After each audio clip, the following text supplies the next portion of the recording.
V Monroe talked about it. All these businesses. Yeah. Oh. And we don't have it like that in Sugarland. We have like some restaurants, some places that have smoking sign, but usually they always have a. Oh, I officially have just as many subscribers as Jenny McDermott does. In your face, bitch! Yeah. Maybe you would have had more if your fucking channel stayed up. Ah!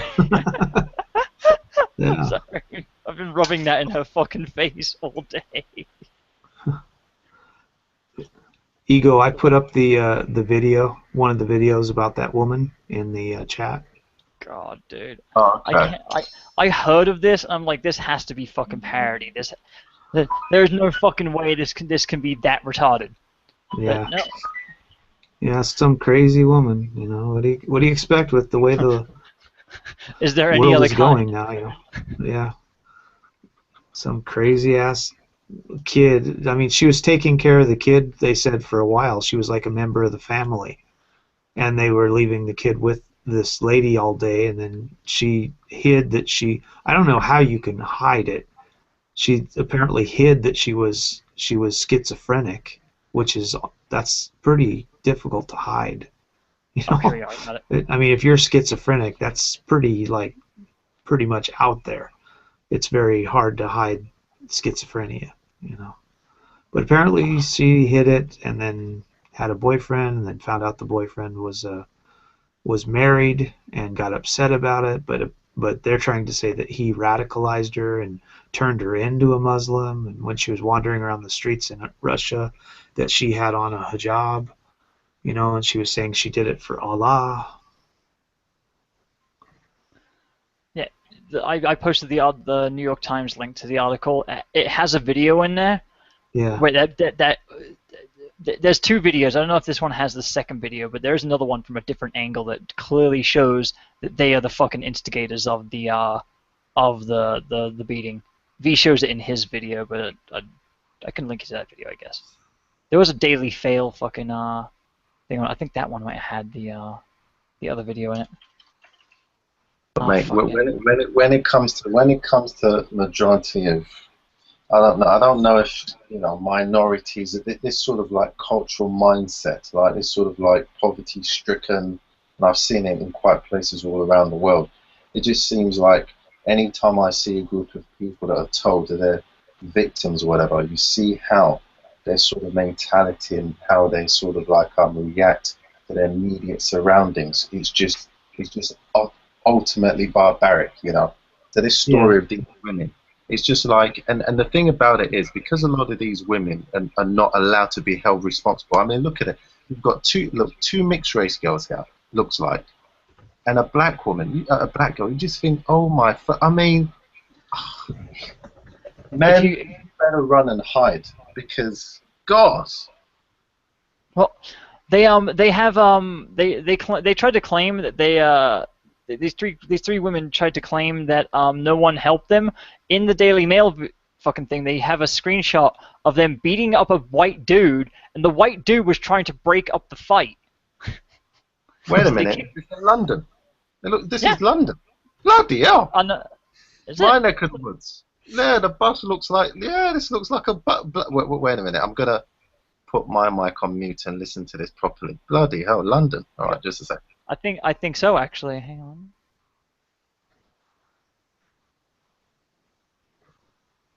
It says Albany. I assumed it was New York.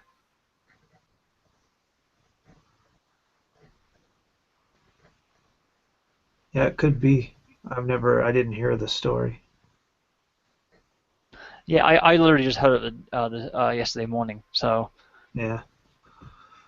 Yeah, some of the shit that's coming out is crazy. But actually, I watched on TYT, of course, and they were saying like they couldn't believe the woman did it and blah blah blah, and then they started making excuses and saying like, you know, the woman was radicalized by the guy, and they're looking for the guy because the guy they think might be involved in it, and you know it's obviously like all he did was sleep with her, find out she was crazy, was married already, and then she was just fucking a loony, You know, she was a lunatic. You know, but they're like, oh yeah, but we got to blame a man for it because obviously it's not a woman's problem. The woman didn't do it. You know, it wasn't a woman's fault. You know, for being crazy. I love this at the bottom of the Daily Fail fucking article. It's Jerry Hall's fucking wedding where she's fucking marrying Rupert Murdoch. Yeah, totally not hypergamy or anything like that, bitch. Not Yeah. at all. Tell me about it. Yeah. Yeah. I'm just marrying one of the richest motherfuckers in the world, but no, and I've already hit the wall, so I need some motherfucker to pay my bills. Well, look at fucking Mariah Carey marrying this billionaire that she just met that was just a fan of hers. Really? Because her husband thought she was crazy because I guess apparently she was a drinker. She likes to drink wine and she's like has an alcohol problem, and he got tired of dealing with her shit and left her because she was a fucking drama queen, you know, and he left her, and then she goes out and finds like the first guy to fucking marry her, and he's a billionaire.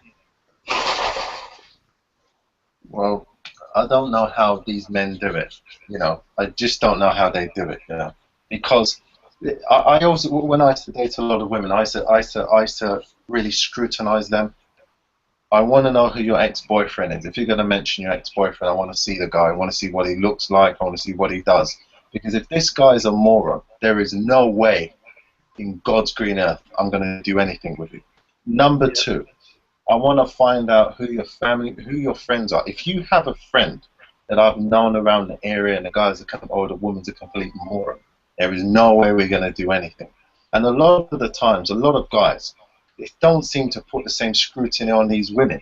So these women just get away with fucking murder. And it's just, I mean, a billionaire, it shows you how simpish some of these guys are. They don't get, they're morons. Mariah Carey, who gives a fuck? I don't care if it's the Queen of Sheba. She's a moron. Drop her out. Maybe a backseat backshot. That's about it. Nothing else, you know. But these women, God Almighty, save us all. Yeah, well, when you look at like somebody like Mariah Carey, she's famous because she can sing. That's all she's got. She's a singer. You know, why? If you're a billionaire and you made a company that's worth billions of dollars, you know, basically if she gets with him and then she stays with him for a couple of years, she's already hit the wall because she's already in her 40s. She can't have any more kids. And so she's not going to be able to rope him in with that. But if she can stay with him for 5-10 years, she can turn around and divorce him and take him for like $500 million. You think these fucking billionaire men would learn from other men's mistakes? No, they have to make their own fucking retard mistakes, don't they? Right, and that's why I believe a lot of the conspiracy theories guys that think that billionaires, that these mega rich people run the world. You can that they're narcissistic or they're psychopaths. That doesn't follow through because you find a lot of these men doing things like this. This is a simpish behavior. I mean, I'm not trying to be negative to women that have children. I know a couple, but there's no way I'm going to like be with a woman that has a child. It just doesn't make sense to me. You've got to have. If I was ever to go with a woman, it wouldn't happen anyway. But I'll just say to the woman, listen, your ex-partner, he's out of the door. Your child, your daughter, they're out of the door because there's no way it will work. It never works. And for a billionaire to be so stupid, it serves him right. It serves the guy right. She should take him for everything. The guy's a moron. Yeah, if I was a billionaire, right, I'd be fucking extra careful of hooking up with any bitches. Yeah. At all. Yeah, I would have that funny thing that everybody keeps talking about where if you even sleep with a woman, you have to get like verbal consent on video and on like and you like sign a contract, you know, and all that stuff before you even get your dick out, you know. I'd have my lawyer present for every single like hand-holding kiss. Yeah, He'd just exactly. be fucking. I'd be married to my lawyer, and she'd just be there, right? Yeah. I'd be gay married to that motherfucker. Yeah. I'd have him sit in the corner and the whole time while everything's going on, and he could be like making notes, you know, just in case they try to fuck with you, you know. But it just shows you that a lot of these rich boys, you know, they probably never got mentally burnt in the past or got enough pussy at an early age to know that these women are dangerous. because you just think to yourself, you're not really smart, are you? You're just not smart whatsoever, and it's good for him, good for her. I mean, Mariah Carey. I mean, God. I mean, come on. You're a billionaire. You've got other options. You would think. Yeah. I know, and she's already hit the wall, and she's chubby now. She's not where she was back in 1990. She's had 2 kids, and she's an alcoholic. You know, she drinks like fucking like wine every fucking night, apparently. So she's saggy as fuck. Yeah, and she's apparently she's like a drama queen. You know, she's like hard to live with. You know, she's like living with like a 10-year-old kid apparently. So she's, you know, I don't know why any like rich guy would want to take that on and have anything to do with that. I know I wouldn't. I wouldn't want to have that, you know, in my life, especially from a grown woman that, you know, she's hit the wall. You know, she's still a decent singer and stuff, but she's hit the wall, and, you know, she's already had her kids, and now she's just looking for somebody to like take care of her, which she doesn't. This is what's funny about feminism. She doesn't need anybody to take care of her. She's probably worth a couple $100 million. She doesn't need anybody to take care of her. It doesn't work like that though. From like when they say you're worth, you know, 200 million, that's if you were now going to sell some of your assets or the things that are attached to you. And most of these people, they might be worth 200 million, but they have an expenditure of maybe a couple of million a year, and all of this sort of stuff, and all of that sort of is promulgated upon credit. So this is what it is. A lot of that stuff, you know, from what I've seen, these women or these guys that supposedly have money, they're deep in all sorts, and they can't fund it. So, and I was having a conversation with a woman the other day. I was basically berating her for a couple of hours. You know, this French bird that I've told you about, Shi-Nu, that's trying to find me. So I told her, like, look, it's not going to work with you and I, because as I said, I'm a unicorn now, only because I'm not married to you and I'm not living together, because you've been taught this madness. Society has been taught this madness is not working. And then I said to her, you know, look, at the end of the day, you women don't do fuck all. You don't add anything to value. There's, you know, all of the ingenuity we have, the majority of them are men. If you're going to put a comparison to how many women that have done ingenious things in comparison to men, I don't know. Maybe, I don't know, a million to one. It's a stupid ratio anyway. Did you know what this woman said? She goes, well, you know, how can you say all of that stuff about women? We give birth. I went, you're gonna try to tell me, you're gonna compare the guy that made the washing machine for you women to have an easy life, the guy that made a mobile phone, the guy that did all of this sort of stuff. You're gonna compare all of that sort of stuff to pregnancy. I said, tell me 5 women that you know that have contributed to mankind. Do you know what this woman said? Guess what this woman said? What? She said, who was that black woman that was on the back of the bus? Rosa Parks.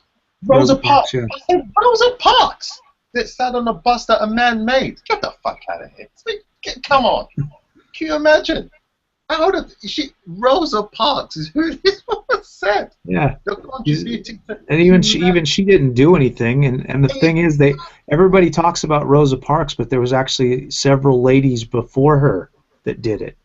And that's where she got the idea to do it. And they just talk about her, but there was actually supposed to be like 7 or 8 different like black women that did that before her.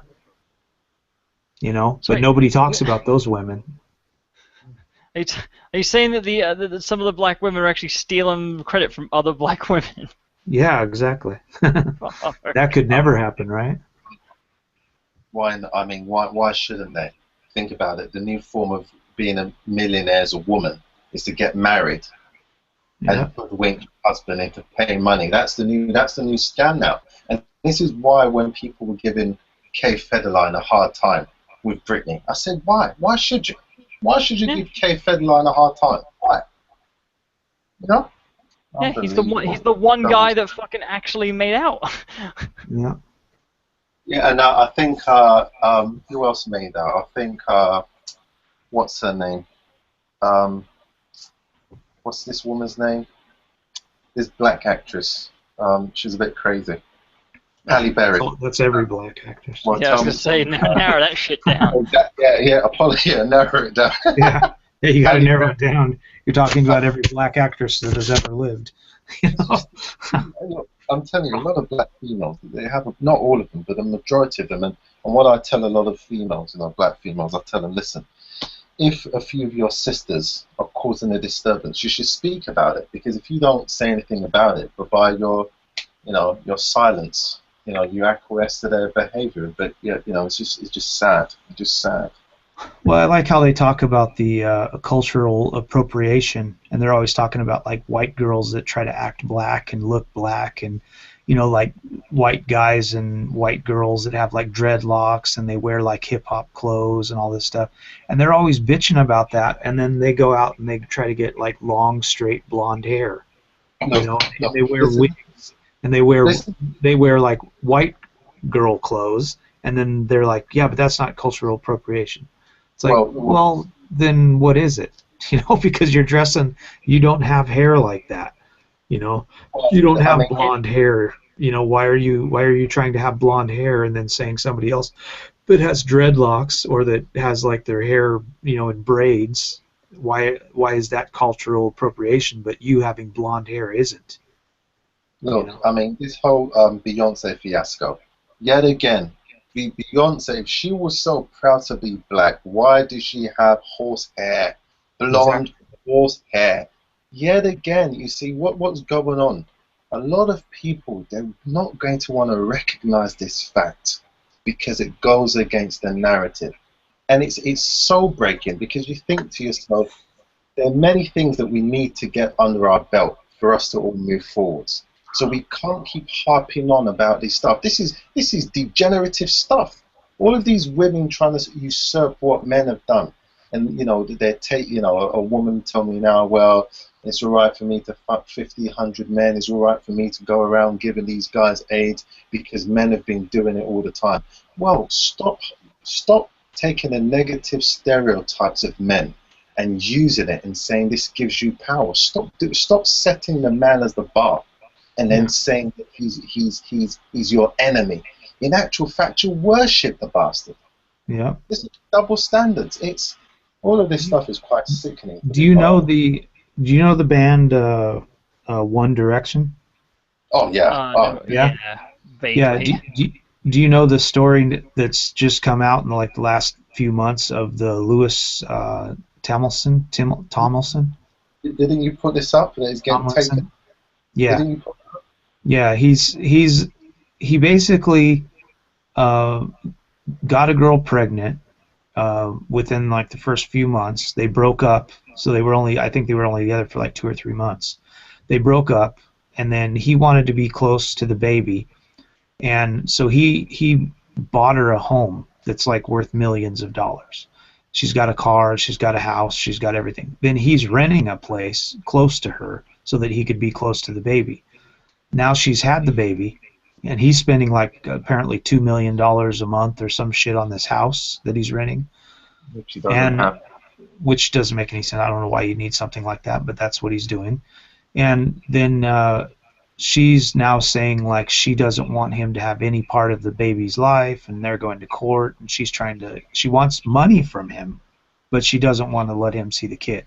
So that's why she had the kid. It's not about him being able to see the kid or have anything to do with the kid. She just fucked him and got pregnant so that she could take his money. Because that's the easy way for a lot of these girls to become rich. It's like you don't have to become a star. All you have to do is fuck a star. Yeah. And with the same French woman I was talking to the other day, I asked her, I said, listen, how many guys have had sex with you? I said, I'm sure you've had several, if not hundreds. I said, be honest with me. I said, you women, even if, I told you her sister is an ex-porn star, she actually just had some work done to her stomach after 2 children, and her boyfriend's paid for that, and she wants to leave her boyfriend. Her mum's living a life of Riley with her new husband, you know, an architect. And I said to her, look at your life and look at the life around you, the people around you. All you women have to do, if worse comes to worse, you just open up your legs. You can't compare this to the plight of a man. You can't do it. But yet again, these women are dishonest felines. Not all of them. It just seems like the majority of them are. They don't want to tell the truth. They don't want to take responsibility. They just want that easy life. They can't even handle having a child. I know some of my friends have married their wives. They can't handle looking after one child. Oh, this is stressful. What do you think? Yeah, why'd you have a baby then? You know, of course it's stressful. Fun game. Oh, Raising a child is consequences stressful. It's mainly stressful to them because they're used to being the center of attention. They want to be the number one person in the relationship, and once they have a baby, they start to realize that they have to come second. Didn't you say you want Trusham in the hangout? He's in the chat right now. Yeah. Yeah. Send him a link. Get his ass in here. That's the thing. Every time I try to put him in the thing, I can't get him.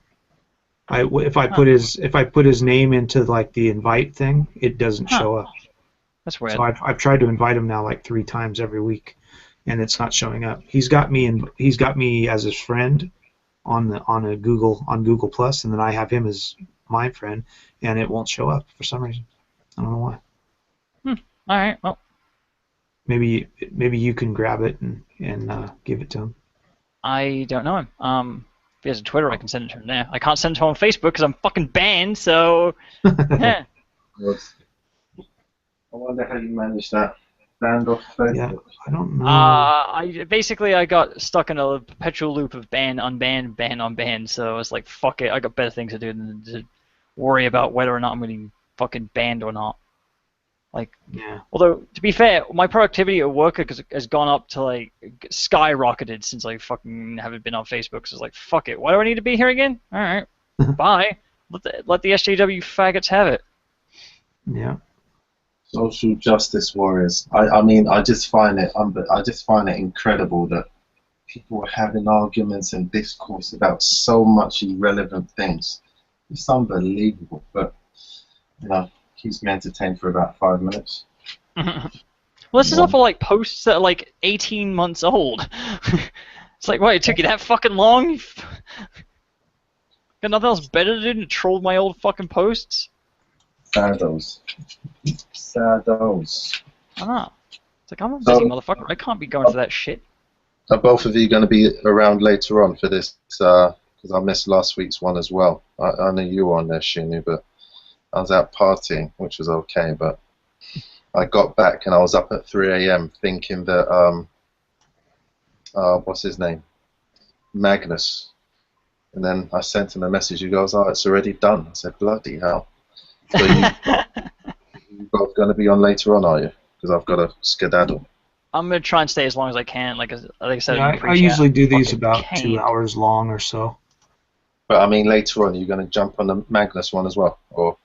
I've actually got a video I want to make later on about, long story short, there was an online retailer that is just absolutely fucking shit, and I want to call them out.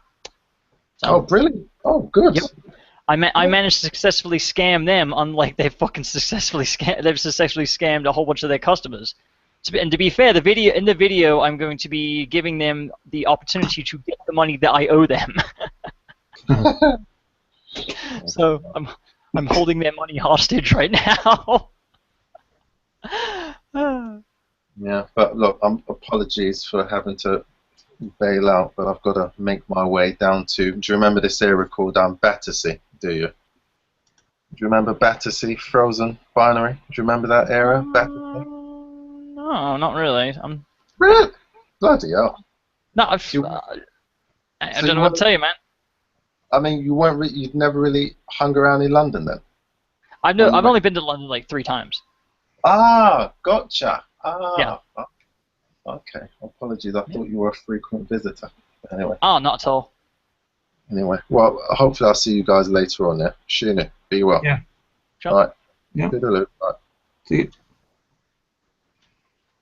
I mean, I have to stop paying more attention. All right, I'm gonna turn on Shovel Knight then. Hang on. Fuck. Mhm. So I've been playing my. I got a Wii U from there was a journalist guy I interviewed on my channel a while back, and he sold me this shit for like it's limited. It's the Zelda Wii U, and I got it for like super cheap. So suits me just fine. It suits him just fine. Probably should turn the damn thing off so it doesn't die, but tablet at least. There we go. Cool. Yeah, I don't know. I think if I ever got into doing video games, I think I'd have a hard time. Well, I got the I'm not into video games, but I waste enough time online as it is. I think I just waste all of my time if I did like online and then video games. It's like I wouldn't have any time to do anything else. So I really haven't played video games much since like the 80s when Atari was around. Yeah, I haven't had a lot of time to actually sit down and play games. I wanted the Wii or the Wii U for the Wii Fit, and that's really it. Like, so that's why I wanted to get one for cheap. Just happened to be the right price at the right time. I was like, all right, fine, fuck it. Boom. Enterprising. Of course, these amiibos are fucking pissing me off. Like, they're expensive as fuck, and all they do is flip a bit in the goddamn game. I'll hack the damn thing. Sorry, I'm bitching about games. I shouldn't be doing that here. Oh. It's like, what is that thing on my thing? That's my arm. There we go. Yeah. Lovely. You gotta be fucking kidding me. What the fuck is wrong? I never kid you, sir. Or ma'am. Oh, man. I keep having issues. Like I tried to get on I'm in the round table, so why the fuck isn't it doing it? Did I switch out of the round table? Oh, that's why. I switched out of the round table. Oh, fucker. What happened to Alicia? She was supposed to be here. Yeah, I sent it to her on her Twitter. And then I was going to send a message to True Sherm as well. That I sent him a message on his thing, but I had got out of the MGTOW Round Table thing. So when I put the thing, it says message not sent, error, try again. Fucking thing. Wait, did they ever release the fucking thing for the two? I'm trying to find out some shit. There we go. Did they ever fucking actually get this thing out finally? Oh, it did come out. Oh, the NFC adapter for the fucking 3DS took goddamn long enough. $20. I'm not fucking paying that. You kiss my ass.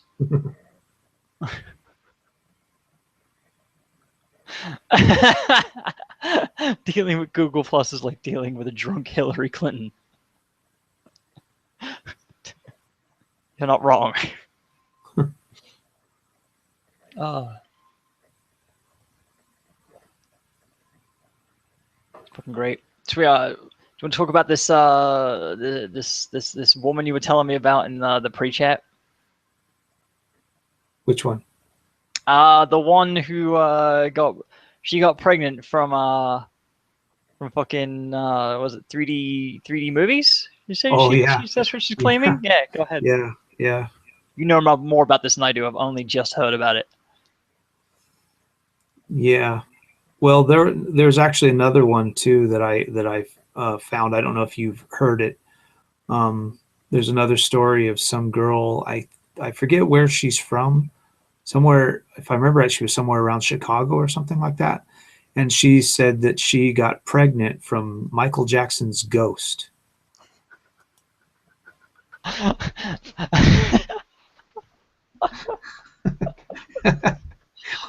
Only a woman could come up with something like that, right? Got pregnant from Michael Jackson's Ghost. I don't think you're his type, darling. I'm just saying. Yeah. Unless you look like a little boy, you're probably not going to be able to get pregnant by him. Morning, gentlemen. Hey, what's up, Drew? Morning, lady. Hello. It's just, it's good to be here. I barely got out of bed because I decided I was going to drink in the middle of the night after I just got through throwing up. So yeah, that's fun. Yeah. Hair of the dog.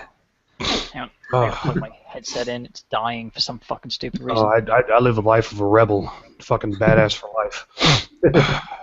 You're tough My life. goodness. I can't even say I'm that badass because I saw a mouse the other night and I fucking jumped like a little schoolgirl. So yeah, that takes that out of element. Jeez. Yeah. Which side has the thing on it? Hang on, I can take these off real quick. Yeah, there's all these kind of videos on the internet where I see that kind of stuff where there's some guy that's all, hardcore gangster, talking all kinds of shit, and then they'll do something like throw a snake at him or a little like mouse or something, and he makes like this squealy little girly sound. It's so hilarious. Yeah. He'll go like ah, and it's dude, you sure lost that fucking hardcore gangster shit quick. I do have like this hardcore look demeanor, so like I'm always getting the thug mentality, but it's like once you hear words come out of my face, then you'll realize that I'm white. Yeah, exactly. So yeah, it's like I'm a human. I'm just a human. So. Yeah. So what's the topic for today? It's morning time where I'm at here in beautiful, dull San Diego. Yeah. There's no sun. No sun. No sun. No sun at all. It sucks. Yeah, I think it's supposed to rain here today too in Kobe. So it started clouding up about 7 o'clock tonight. So.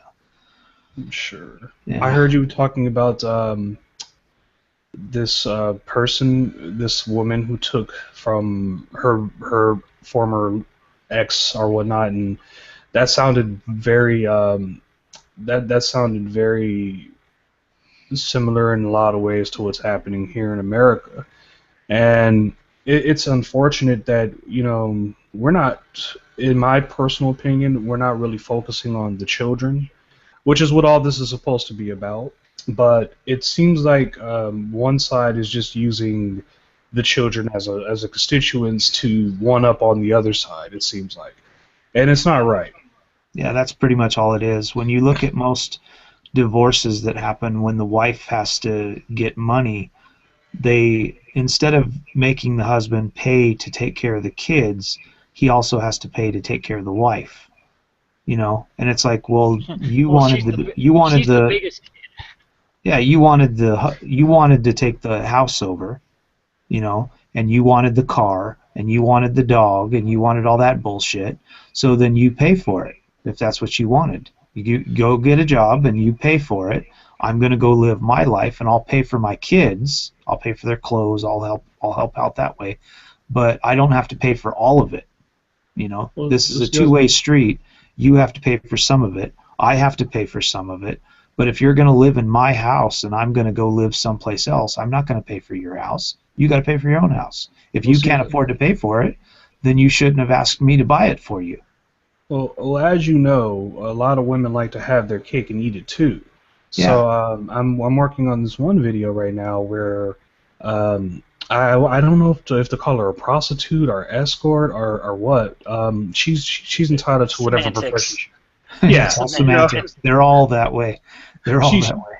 She's entitled to whatever lifestyle she chooses, but the thing about it is that it's this entitlement, this narcissism of a level that I have not seen in modern American time. I don't know if it's because I'm still kind of young or whatnot, but women nowadays are like, she's an escort or whatnot, and she's complaining that this guy came too quick.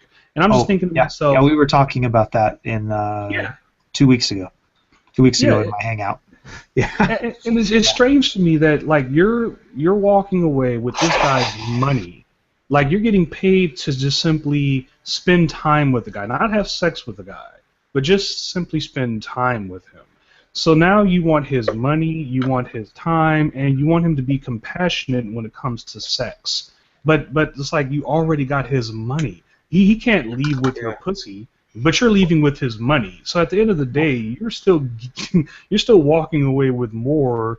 And what did I get at the end of the night? I paid for a funky apparatus in between your legs that we're trying to pretend is the greatest thing, and it's actually some funky, fishy, smelly mess. Well, the thing that we were talking about that I seen about it is I think it was like a girl trying to go viral, basically, because I don't think she was actually really a prostitute. I don't think she was actually really anybody, because first of all, depending on where she lived at, it's illegal. You know, I mean, like there's only like one state, and that's like Nevada, where she could actually be a prostitute. So if she's saying she's a prostitute and she's doing that online, it would be very easy for them to go arrest her. Secondly, if she did that, she was talking about a client that just left, he could sue her for defamation. You know, third of all, and the most damning part of it was she said he ate her pussy out really well. What kind of guy is going to come into a prostitute and eat a prostitute's pussy? No one. God knows what's been there. Exactly. Who knows? God. I mean, she might have like 6 guys she's fucked today, and you're going to stick your tongue down there? No.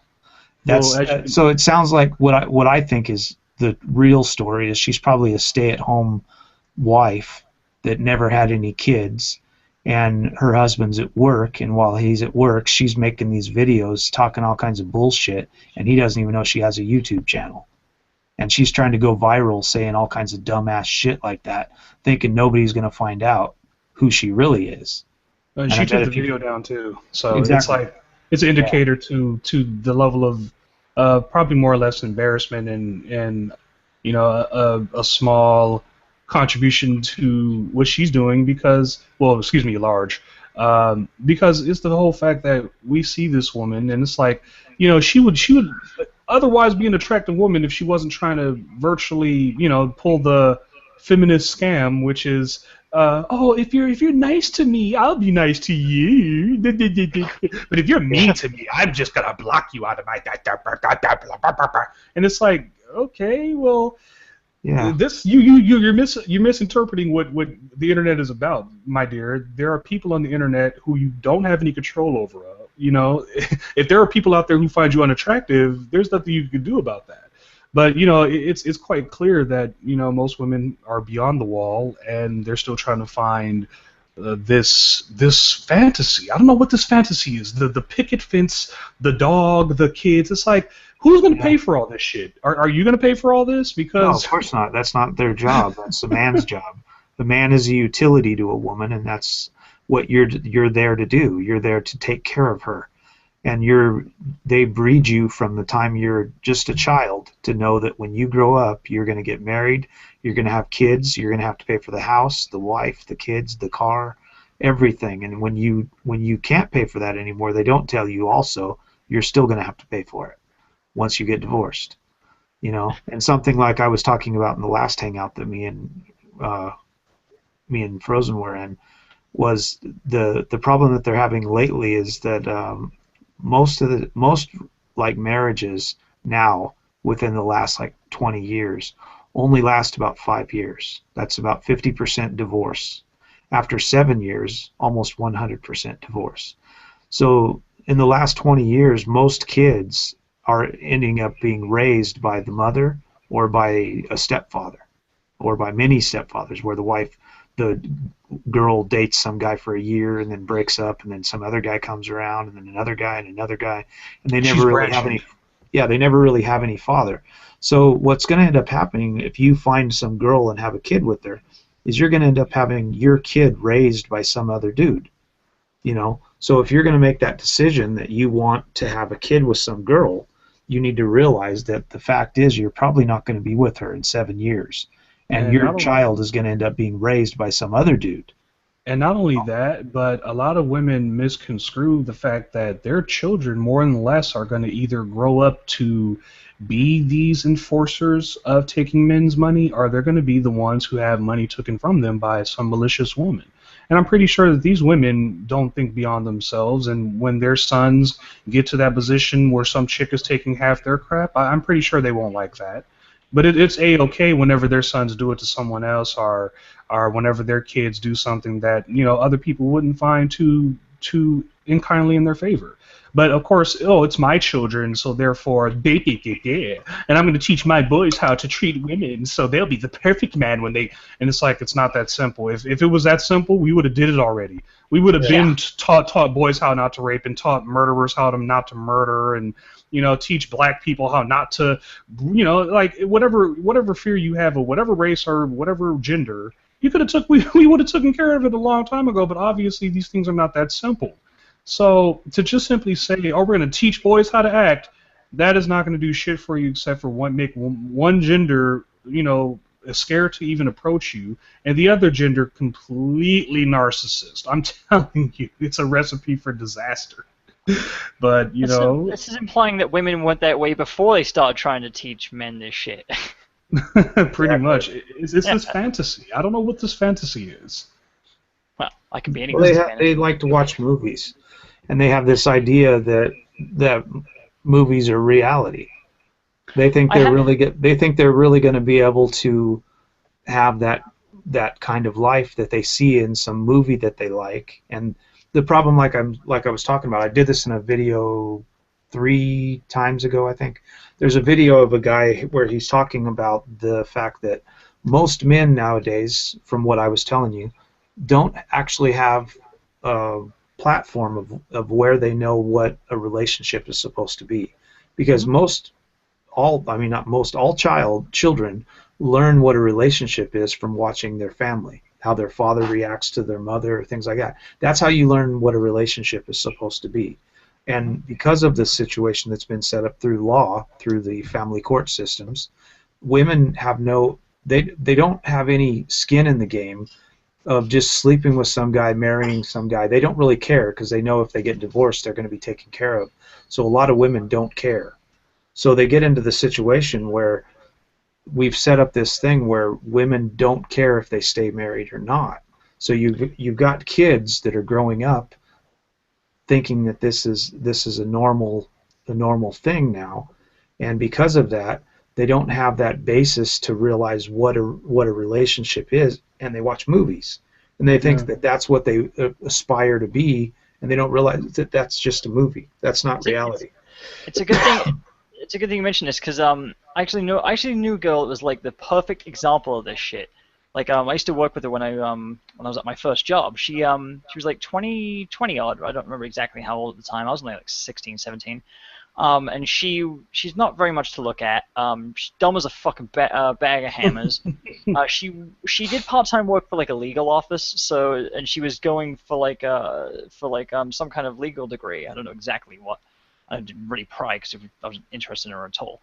But she always had this like fantasy. She would first off, she tried to hit on my best friend all the time, and he's like, I can get way hotter bitches than you.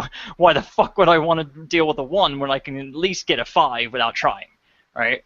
So, but she had this fantasy. If she couldn't get that, him, she just wait and hold out for was it some dude named fucking some pop star or some singer called Darius or some shit like that. I don't know offhand, because I don't fucking follow that crap. But she had this fantasy that she was going to lose her virginity to this dude. And I'm like, he's a fucking rich and famous dude. You're just some cunt, right? I was like, you might want to go get some other dick. Just saying. But no, she held on to it. She's like, no, he's going to fall in love with me and stuff. And when I heard that crap, I was just like, man, all right. It's just like, the little kid fantasy. Oh, when I grow up, I'm going to be a fucking astronaut, But no, she's a fucking grown woman having this shit. And I'm just like thinking, man, is she for real? I mean, no. That's the thing. A lot of them are. A lot of them are for real. Yeah, like I said, she's a perfect fucking example of this.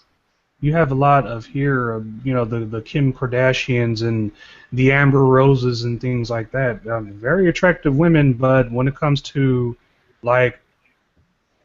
just looking at the whole picture, you're nothing more than a talentless hoe. Nothing more. I'm sorry. I mean, there are women out there, very talented, very, very capable. I'm not one of those guys who are like, especially in the business side of things, but in terms of seeing how most women make it, talentless, dude. This Amber Rose lady sitting next to Run DMC, an actual fucking legend, an actual person who actually did something with their lives. And she's like, well, I should be able to lay next to a man fully naked and expect him to just behave. And it's like, excuse me? First of all, why would I want to sleep next to a beautiful bitch and not be able to have the option to want to ravish you? Like, I would never put myself in that position. That is the stupidest. How many guys out there watching this broadcast want to lay next to a beautiful big titty twerking bitch and not be able to have the option to get your dick wet? Anyone? Yeah. Raise your show of hands. Anyone? Anyone? Maybe if you were gay. It's like if you were it's gay, like probably. Well, even then, they probably want to grab the titties. Don't tell me that gay men don't like tits. All right? Oh, Don't tell me that shit. Boobs. Boobs are like little play toys or something in front of you when you're like a little kid. But like when you take it to another level of, you know, some weird political, oh my god, I'm a slut. Don't call me a slut. And it's weird. It's fucking bizarre. Like, the slut walk is supposed to commemorate women wanting to be sexy and wanting to dress as sexy as they want.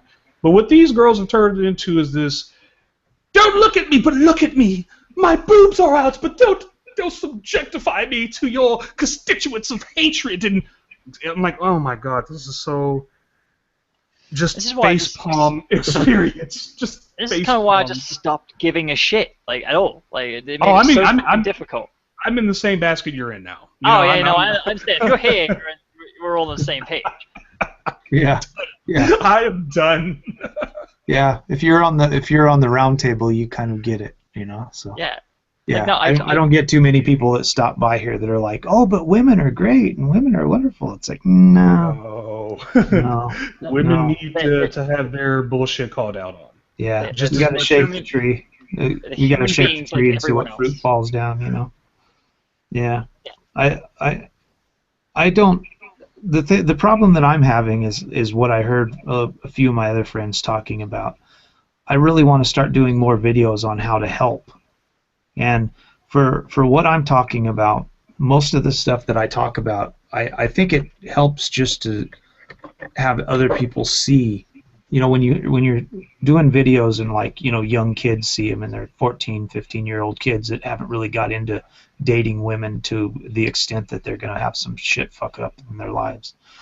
If you can catch them at that age and get them to be aware of what their future looks like, I think that's a good thing. But then on top of that, I think I want to start trying to do some videos where I explain, like, how to help, you know, because I think that's the biggest problem with the MGTOW movement. You know, like I've talked about it before in the psychiatric industry, some stuff that we try to do is when you have problems, like, say you're trying to quit smoking, if you just throw your pack of cigarettes away, you're going to crave cigarettes. You're going to want to go out and buy a pack. The best way to stop smoking or stop drinking is just to, like, buy a fifth of Jack or buy a pack of cigarettes and just put them on the cabinet and put the Jack on top of the refrigerator.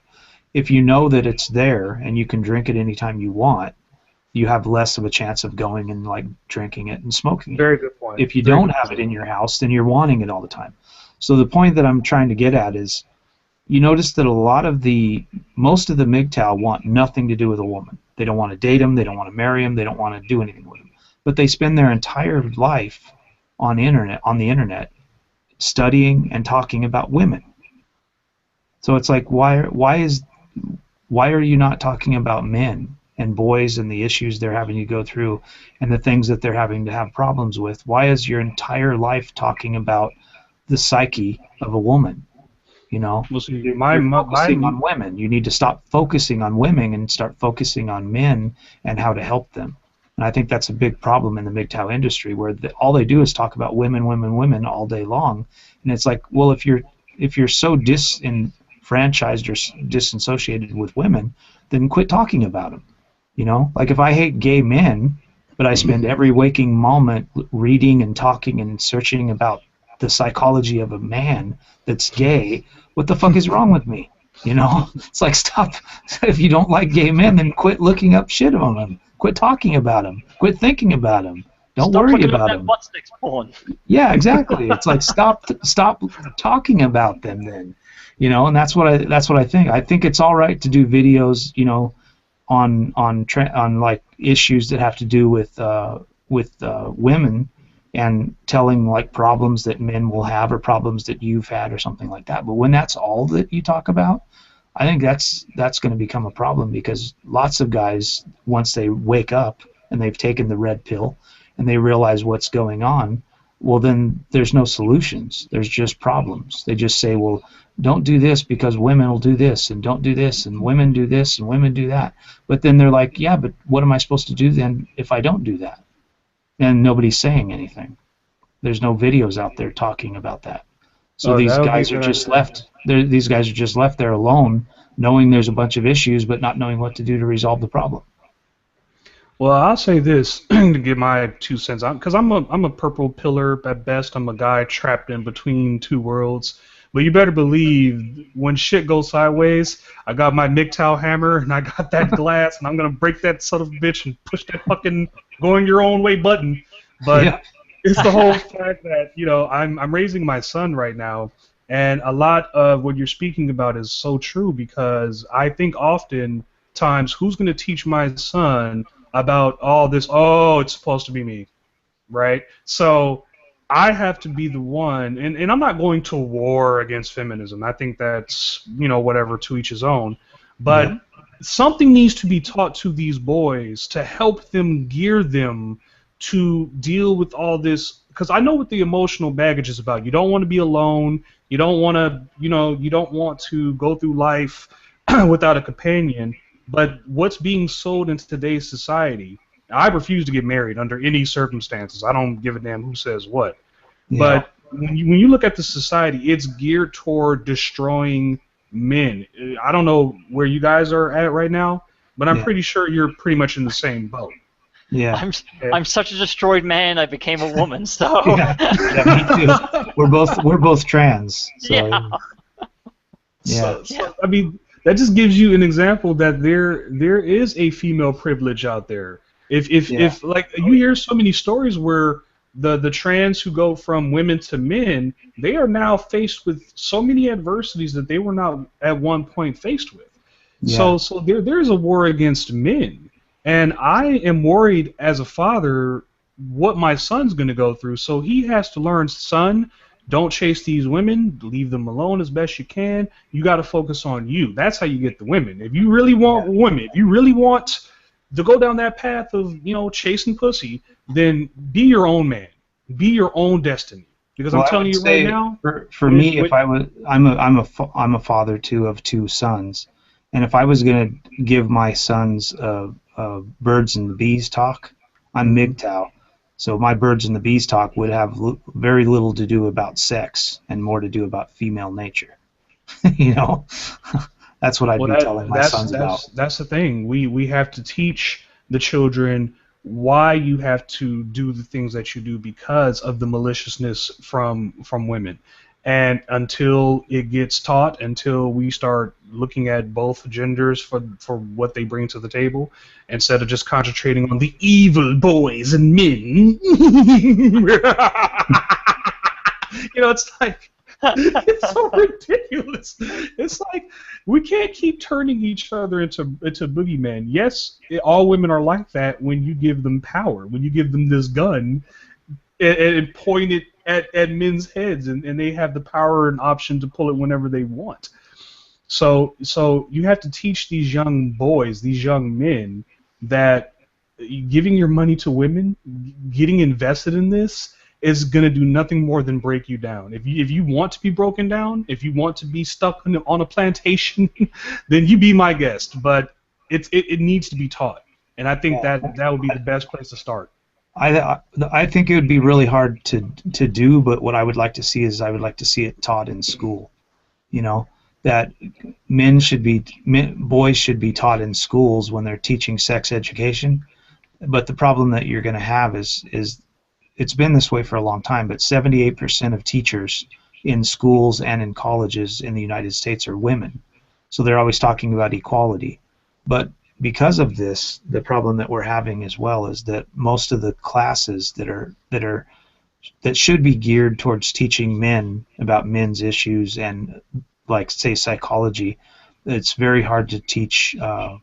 Most women don't teach psychologists the way to work with boys, because That's why now we have like a skyrocketing of ADHD children in the United States, because women don't know how to deal with boys, and they don't realize that boys, that's the way boys are. They just run around, they play guns and robbers and stuff, and they don't know how to do with that. So they say, well, your child doesn't want to sit down and listen, so your child is ADHD and they need medication. You should see the mother of my child with my son.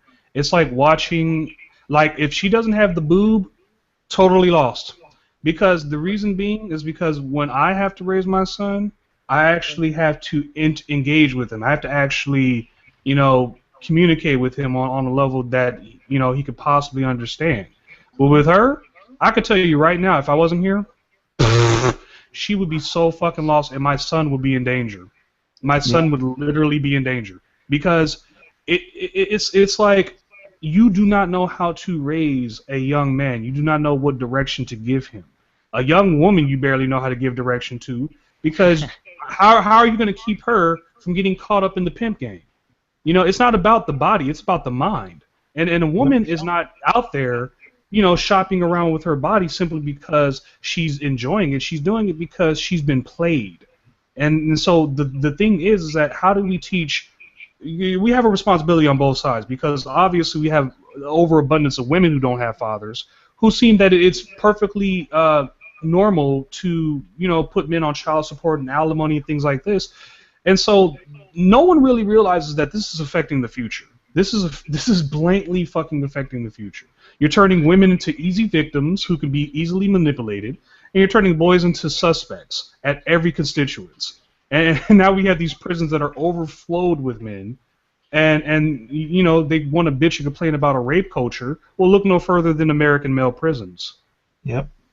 It's ridiculous. It's a whole system designed toward destroying the American family, or destroying families, period, and making one side look like the bad guy. So when one side cries and complains, we'll all go, oh, up in arms. And it's like the Murray Show. If you've ever seen the Murray Show, it's the same shit every single time. Yeah. Girl comes out, oh, poor woman, trying to find out who the father of your child is. Oh, you're the Maury Povich? Yeah. Oh, yeah. Maury Povich? Yeah. And then what happens? They rag on the dude. Right. The audience is all like, boo the man. The man comes out and he's all like, I'm just here to find out if I'm the father. Yeah, and then in the end, he's not the father. And she brings out, and he comes out and sits on the thing and realizes there's 6 other guys coming out. Oh my God. And she doesn't know who the father is, and she's like, I'm sure it's that one dude. Well, then why'd you bring the other 5 out? And it ends up being none of them, because she's a fucking whore. Even if it is the father, she just went 12 minutes talking shit about this guy. Yeah. But as soon as she finds out that it's the father, you're the father, she's up dancing and woohoo like it's the Super Bowl. It's because she just got a lottery ticket. She just got a free lottery ticket. Now she knows who to take money out of. That's why. It's not about the guy being a father. It's about woohoo, I have a resource to live off of, and that needs to change in this country. It needs to change everywhere. Yeah, and if I can see if you're gonna have a baby and you're gonna be with a woman or whatever, and then you leave her or you divorce, it needs to be set up in a way where you pay half of just the child. Like if he goes to school, you have to set up an itemized thing. The mother would have to set up an itemized thing, say how much she's spending on clothes, how much she's spending on food, how much she's spending on everything, and then you have to pay half, and that's it. I'm not paying for your house. I'm not paying for your car. I'm not paying for your Gucci fucking shoes. I'm not paying for your purse. I'm paying for my kid. That's it. And they also have to. Anything they purchase for the child should have to be fucking proven. Yeah. So then because you know what's gonna happen if they do that shit. Oh well, it's going to the child, and then she's fucking doing that shit anyway. Yeah, it's like, well, I had to buy a new car to take him to soccer practice. Well, I've been paying rent. I pay rent. He doesn't help me out, that motherfucker, that piece of. And I'm like, why did you fuck this piece of shit motherfucker then? Like, why did you have sex with this bum loser that you're just gonna simply talk shit about? Why did you think you needed a man to pay your rent? If you can't pay your rent on your own, then you need to move to a place that's cheaper so that you can pay your own rent.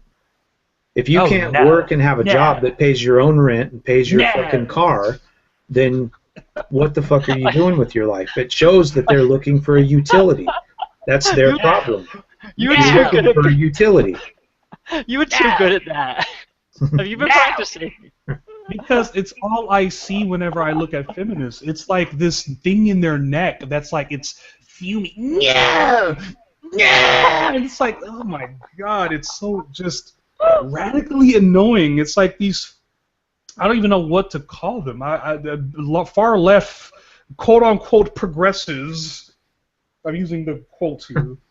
We're not progressing anywhere with these fuckers. No, you're progressing backwards. Is what you're doing. And that's what it is. Is we're going backwards. We're not going forward. We keep concentrating on some of the most silliest issues instead of concentrating on actual issues that are tackling our children right now. It's like what you said. You know, 1/5 of our children are like ADD right now. That's a problem. And that largely has to do because fathers are not in these children's lives. We're destroying the families. We're doing everything that we can to just get men and women to go to war with each other.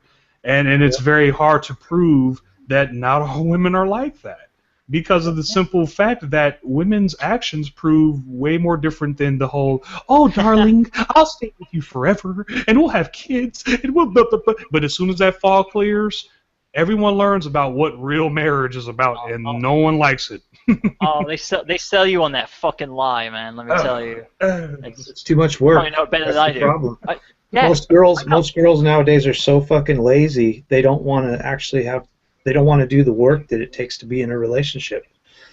But like I was talking about in the other hangout, is the problem that we have is the situation that's been set up with the laws in the United States. Yes. It's set up in a way where women don't really.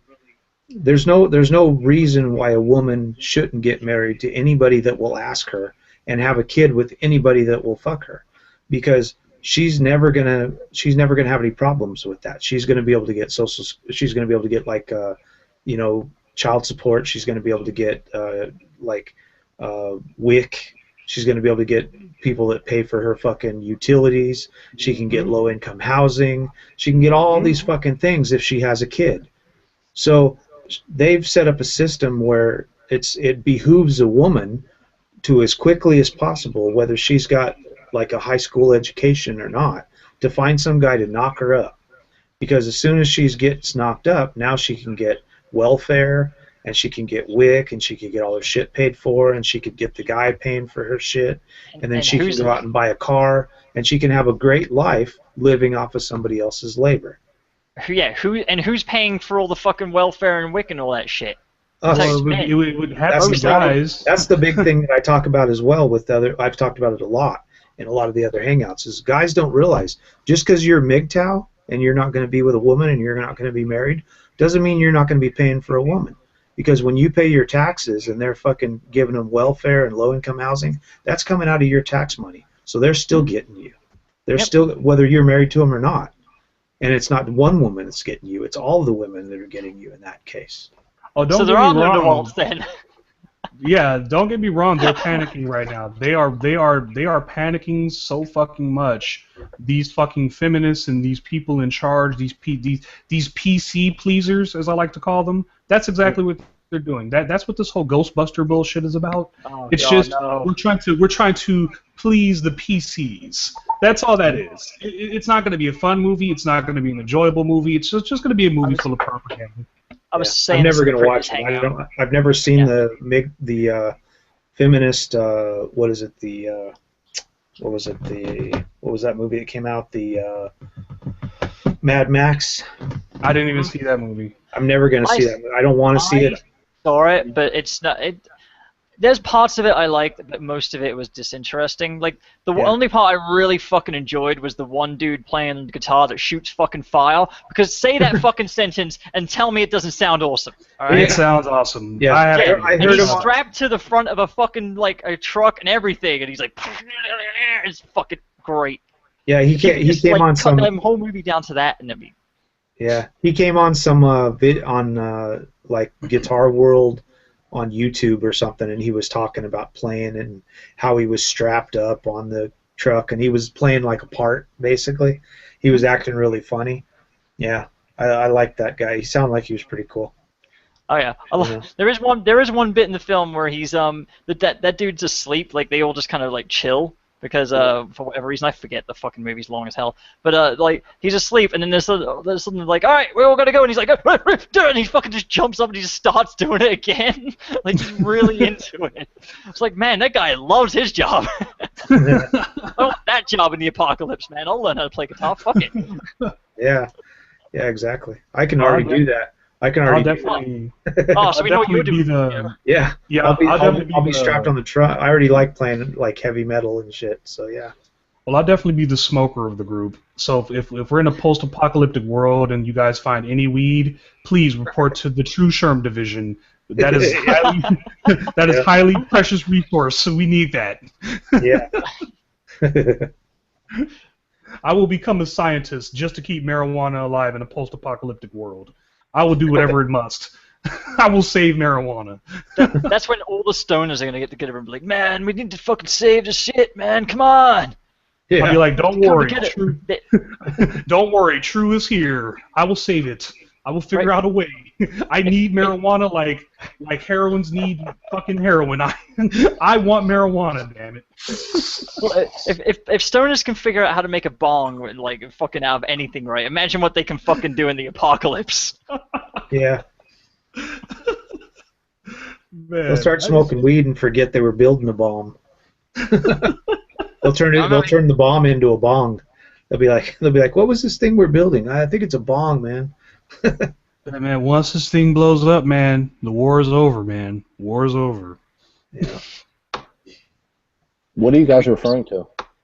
Mad Max and the apocalypse and weed. Yeah. Yeah. I just By the threw way, weed in what there is the topic because of the room? It's important. It's Oh, it's like anti-feminism. Anti-fem. Okay. No, I tried to join another room and they had a link to this room and I just clicked on it and I don't know what the room's about. Yeah. oh, did you come from the previous chat that we were in? Huh. Breadcrumbs. No, I was in the atheist debate room, not Nadia's room. Oh, okay, yeah. I got you. She must have shared the link around then. Cool. Thanks, bitch. Yeah. Love you.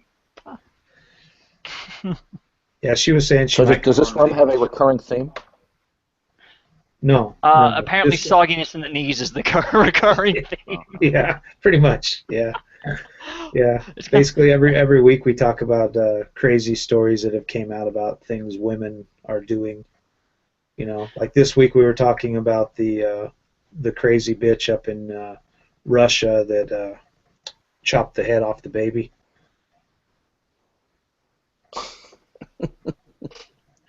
Yeah. Well, out of any large population of people, you're going to have a small percentage doing deviant things. yeah, it's just bound to happen. Yeah, the problem that we have with it isn't that she did it. The problem that we have with it is that all the outlets and even the police are trying to say that it wasn't her fault, even though she was schizophrenic and all this stuff. They're trying to find the boyfriend that she had and pin it on him and say it was his fault, that he radicalized her and turned her Muslim, and that he didn't actually like have anything to do with the baby's death at all. But obviously it was a man's fault because it would never be a woman's fault for doing something like that, which is Because the of typical thing penis. that they do. Yeah, it's always the men's fault because of penis, you know? Yeah. At Yeah. this point, they're just making my job way the fuck easier. Like I just have to show up. Like Yeah, I just exactly. have Yeah, there's so many things we find like that where every time a woman does something wrong, it's always pinned on a man. They can always take it back to, well, it was a man that did it, and it's a man's fault. And blame men, and men are bad, and, you know. Well, I would put it this way, that if they have the opportunity to try to give an excuse, they do. There are times that they don't. You know.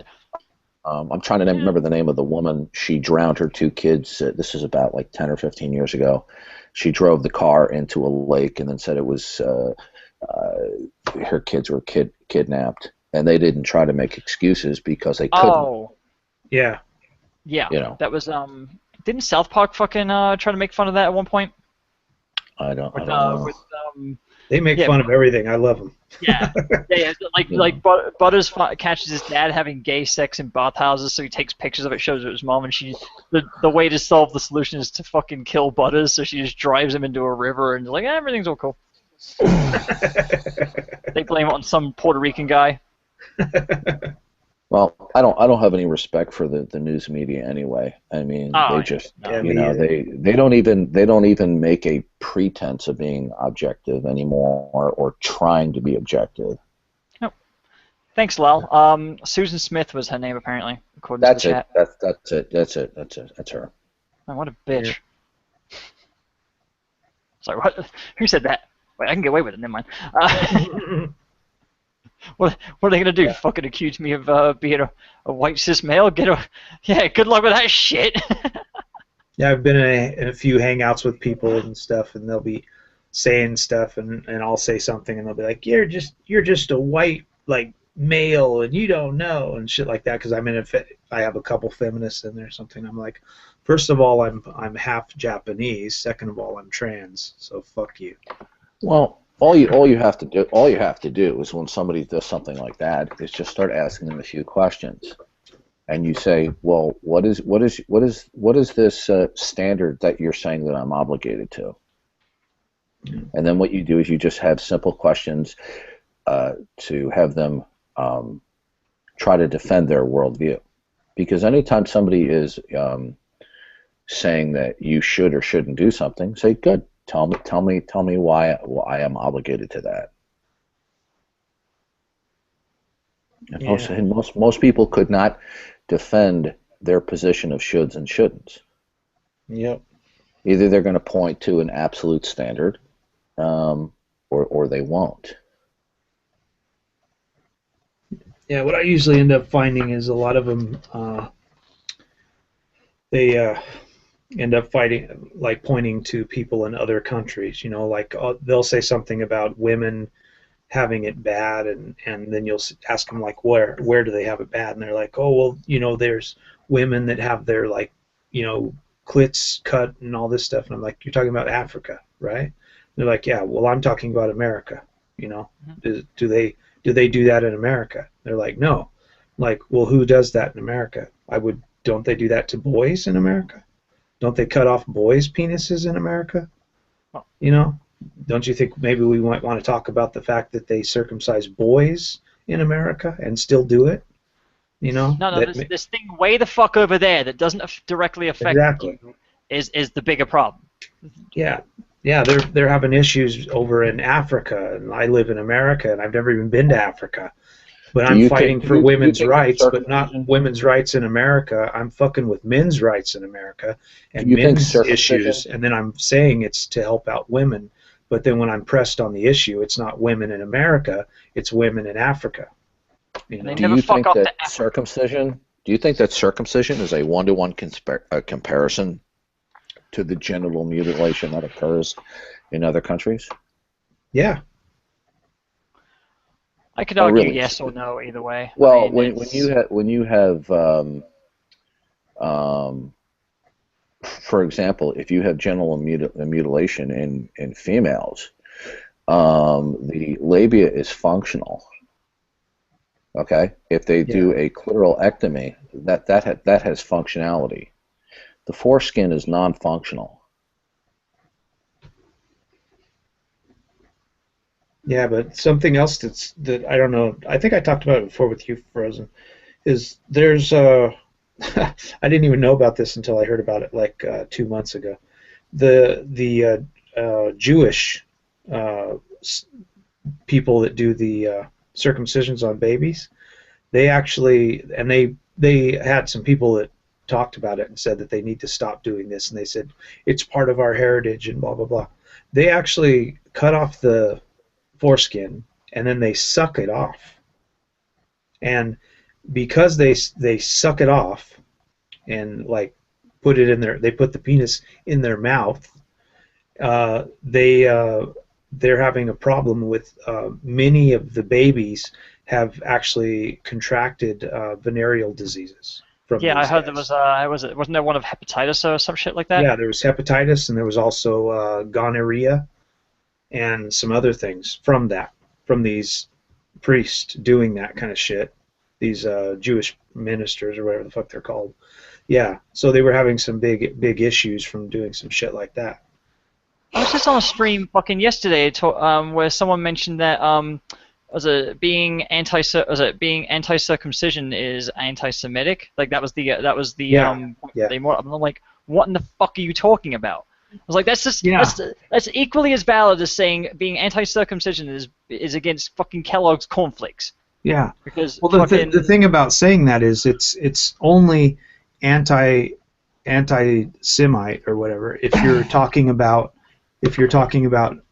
telling like Jewish people that they can't circumcise their children, but it's not anti-Semite if you're talking about people who aren't Jewish that decide not to do it.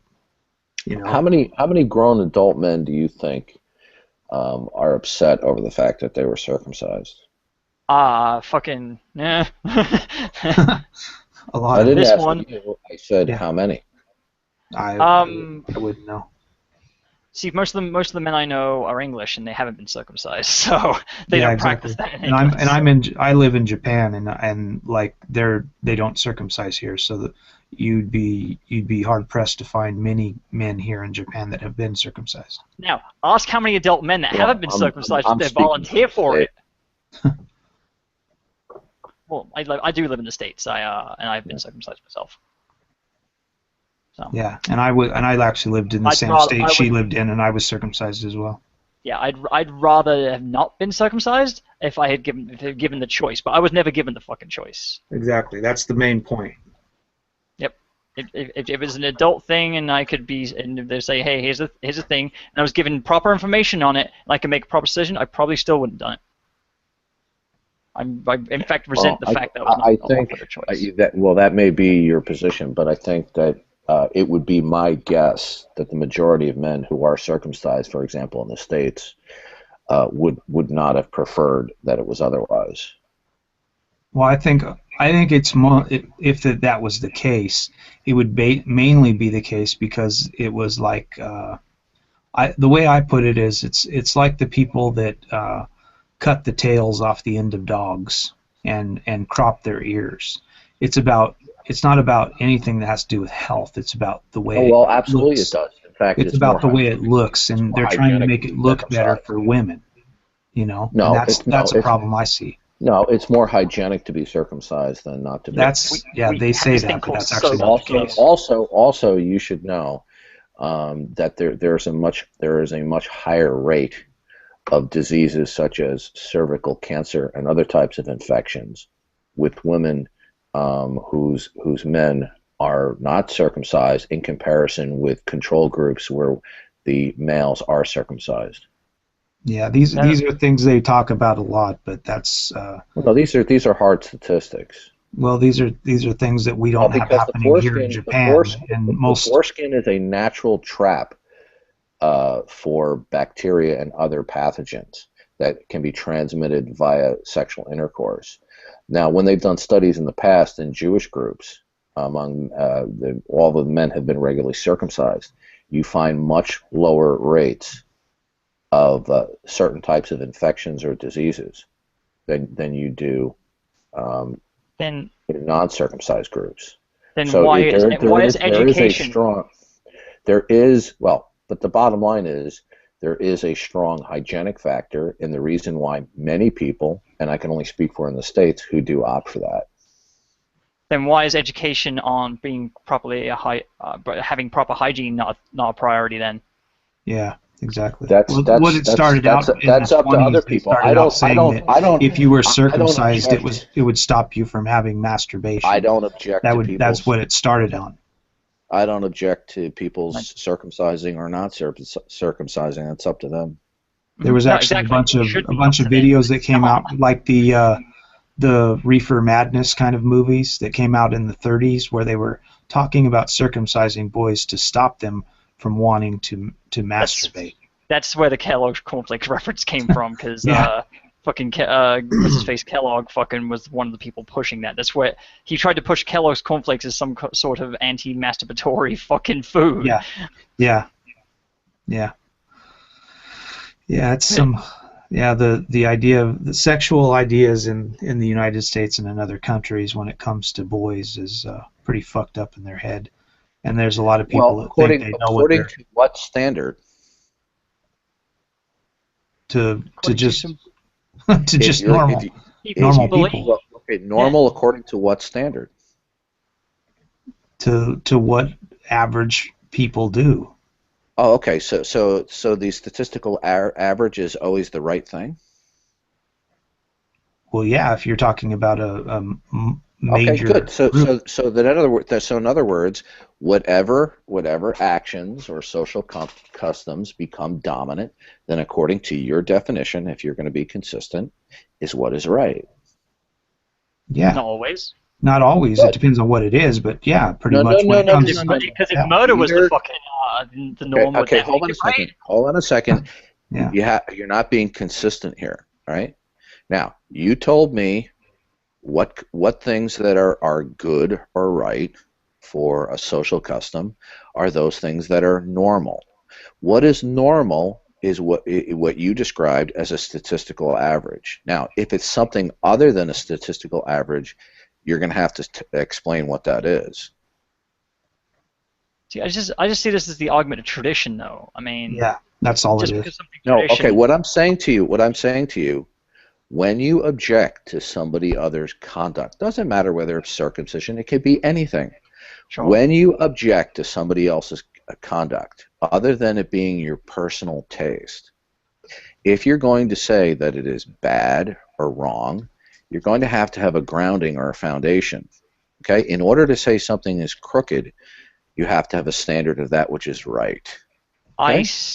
I already stated my case for that, and it should be down to making the individual making that choice, not someone else making that choice for them. Good. Then he cannot claim that what somebody else is doing is wrong or bad. All he can say is, I wouldn't do that. I don't like that.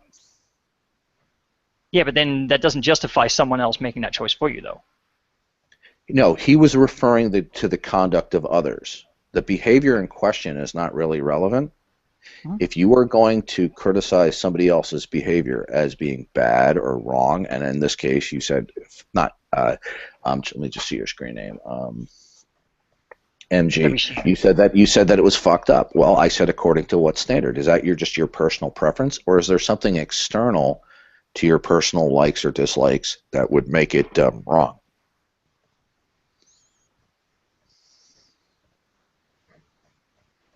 Sorry, having a bit of a think. You posed a good question. That's the thing. But See, now, if there's an objective standard by which people can agree with, then they have a basis to say that something deviates it from. Now, for in the case of, let's say, Western civilization, many people in Western civilization are theists, and they believe that our mental makeup, our behavior, and our mores, at least our base mores, would be a creation of God or the Creator. Now, if people agree upon that, then the character or nature of that Creator would be the standard by which everything is measured.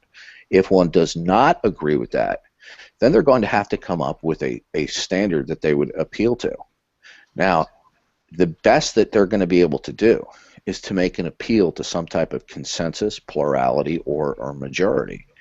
But as we know from human history, people's outlook, or majority opinion changes, even from generation to generation.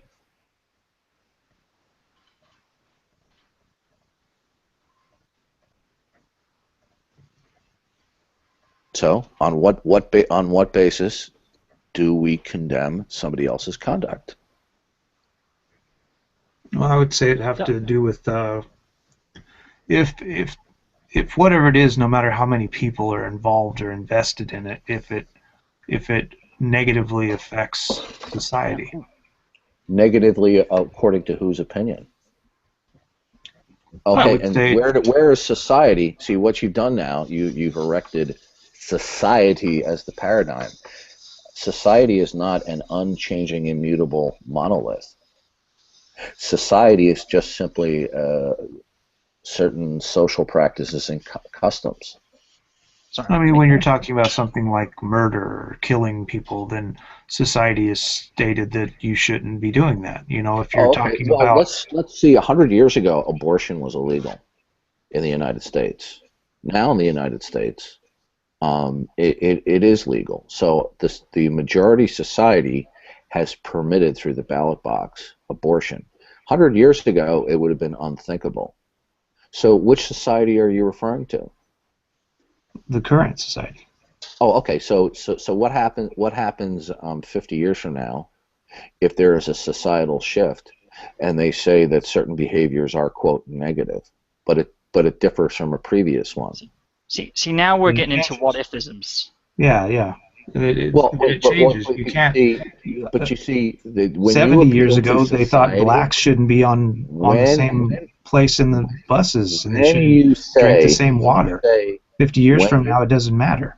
When you say society, when you say society is the paradigm for what is good or bad, positive or negative, that is a foundation of sand. All it is it depends on a majority or a plurality of people. Have you ever heard the expression, what is socially fashionable? Yeah. Yes, of now, course. what you are appealing to is what is called what is socially fashionable. Now, those aren't your words, and that wasn't in your intent. But when you make an appeal to the majority opinion in a society, you are nonetheless appealing to what is socially fashionable in a given majority of a population of people. Well, then that's the exact same thing that we're talking about when we're talking about circumcision. Good. It's socially fashionable. Then all you're appealing to is a plurality or a majority of a given people. So what you're saying is majority vote wins. What if we have a situation, let's say in the United States, and I can only speak from my reference of being in the United States. What if we have a majority of people in the United States decide that, let's say, black people cannot eat in fast food restaurants with whites? What if a majority of people decide that? Well, according to what you just said, well, then that's correct.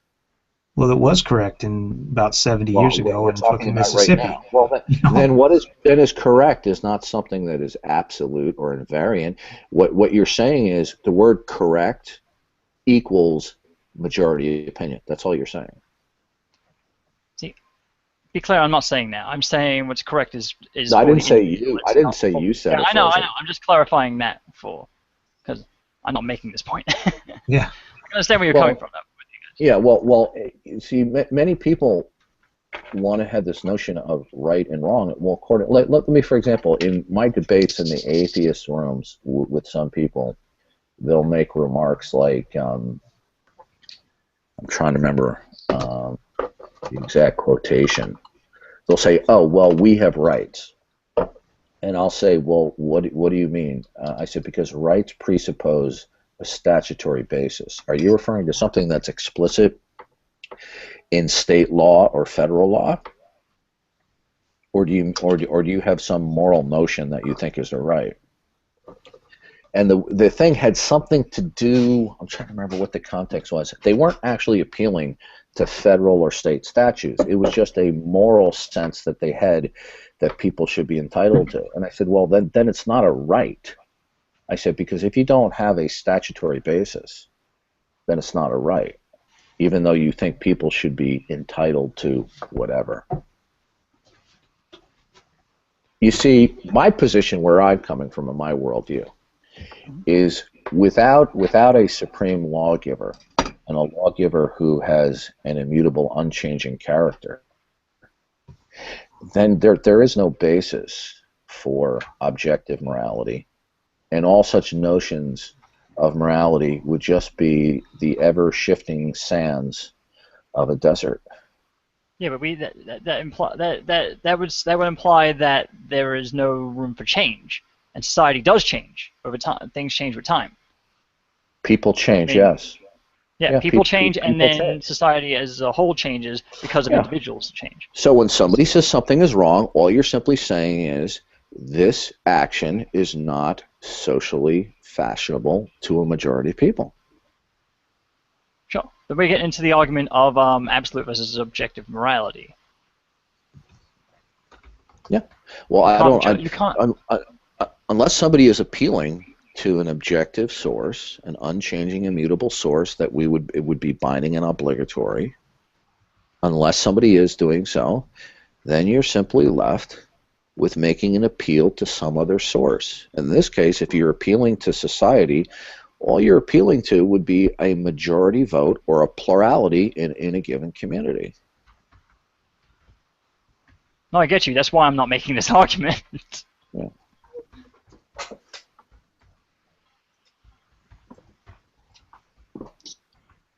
See, this is why I laugh. We have I was dialoguing with some atheists, and he says that well, Christians are bigoted because they won't vote for atheists for public office. And I said, really? I said, how about the fact that there are religious people in the United States who want their high government officials to at least hold to the idea that the Declaration of Independence put forth. I said, if somebody, rejects some of the basic ideas of the Declaration of Independence, I said, so you're typifying them as being merely bigoted really isn't justified. Well, hang on. How do I word what I was going to say? Isn't bigotry more about the intent rather than fuck, I lost my wording. But yeah, you know what I'm saying? Like, if you can like people say, people accuse me of hating women all the time, right? I'm just gonna use that as an example. But wouldn't my hatred of women come from my intent of what I say, right? If I'm criticizing women, I don't necessarily hate them, right? Or maybe they have behaviors that I don't like. What you need to do is certain women, right? Not all women. All you need to do is to pull the rug out from underneath them. Is just say, why is that a problem? That is true. Okay, and then they're going to have to justify that hatred is problematic from their worldview. And then you'll say, well, don't you think hatred is wrong? And say, well, it's besides the fact whether I like or dislike or think hatred is wrong. You're saying that hatred is wrong. According to what standard? Not wrong. And it depends on what you apply it to. Hence the intent. That's my point. Mm-hmm. Sure. No, I agree with you. That's why in Western civilization, we're having these enormous societal shifts because we are moving. Last 100 years or so, we're moving from a theistic worldview to a non-theistic, and that's why there's all these arguments over morality and laws and things. When Western civilization was far more theistic, you didn't have a lot of these disputes. Yeah, but that's still applying to what society deems acceptable. If society's theistic or 100 years ago in the United States. Oh, sorry. They're I can still hear you though. I'm sorry. Continue. No, 100 years ago there were not a lot of these legal battles and moral disputes. Regarding what specifically, though? Well, let's just start with the Declaration of Independence. When the Founding Fathers objected to certain practices of the king, they basically said the king is not an authority unto himself. That the Founding Fathers believed that we had certain inalienable rights, and even though the king may have attempted to suppress those, they nonetheless existed because they were endowed by a creator. Now, if you dispel that notion, then anything goes as to what rights are in a given society. And so, you see, when the Founding Fathers were battling against King George, God was considered to be an objective external reality that is the anchor to creation. But today, the concept of God is not considered to be an objective reality. It is just considered, well, that's a belief. And so now we just have this never-ending shifting sands as to what is right. And so all someone can appeal to is either a popular vote, society in quotation marks, or they would have to appeal to some statutory basis. See, I don't believe I actually don't believe in the popular vote, at least for electing officials. But that's not what was I referring to. I was just referring to the majority or a plurality of a given group of what they like or dislike. Sure. The problem with appealing to what's popular is a lot of people are either ill-informed, either willingly or through the means of how they're informed. Like, because they can have information omitted. With regard to circumcision, as you said earlier, there were you would argue that there were men who would say that they would still go ahead with it if given the choice. If they wouldn't object to it, right? Now, is that because they have researched it themselves and said, "Oh, okay, this is a good thing," or have they been told misinformation? See, that seems to be the important part of it. Why are they making the decision? Not the fact that they made one. Well, the bottom line is, if you're going to say something is wrong, anybody, then you're going to have to provide a groundwork for it or a basis. Okay. See, I did at least for my argument, which was that it's wrong because in this case the individual has no consent in this particular thing. Okay, from your worldview, okay, and I'm just doing this out not to be argumentative or to antagonize you, just to provoke you to think. From your worldview, why is anything wrong? That's really more. I think that's a question that's beyond the scope of this thing. Well, if we're going to say something is wrong, we are presuming that there is a right. Wrong is only a deviation of the right. Crooked is a deviation of the straight. This implies that there's only one way to be wrong or right. There are plenty of ways to be right or wrong. Well, let's put it this way. In human reasoning, okay, and thinking, there are certain ideas that are basic, but that are assumed by all parties, but aren't stated. Okay, and those would be the laws of logic. Okay. So whenever we're reasoning about something, arguing, agreeing, disagreeing, we are unknowingly or knowingly affirming the principle of identity, that A equals A, that A does not equal negative A or not A. So when you're going to say, well, that's wrong, and say, well, why is it wrong? And say, because that's a deviation of the right. Okay, so you have a contradiction there. So when you say something is wrong, it contradicts what's right, right? Sure. So somebody's going to have to have a foundation or a basis for when they say you should not do this, you should do that. They have to see when someone says that's wrong or you shouldn't do that, they are implying that there is an obligation to behave in a certain way. See, why can't it be that we shouldn't do this because it leaves the interpretation of what we should do up to people making the decisions. Because if you say to somebody else you shouldn't do that, then you're either appealing to an external standard which is obligatory, or you're appealing to that person's own preferences and tastes. Well, shouldn't it just rely on the facts? What facts? I'm just saying in general. I don't know. All observations of reality, and I'm not trying to be philosophical here, but all observations of reality are theory-laden. Sure. Okay, so people don't see facts neutrally. So when you say you shouldn't do that because it harms somebody, and you're saying, okay, so what they're saying is you have an obligation not to harm somebody. So why do I have that obligation?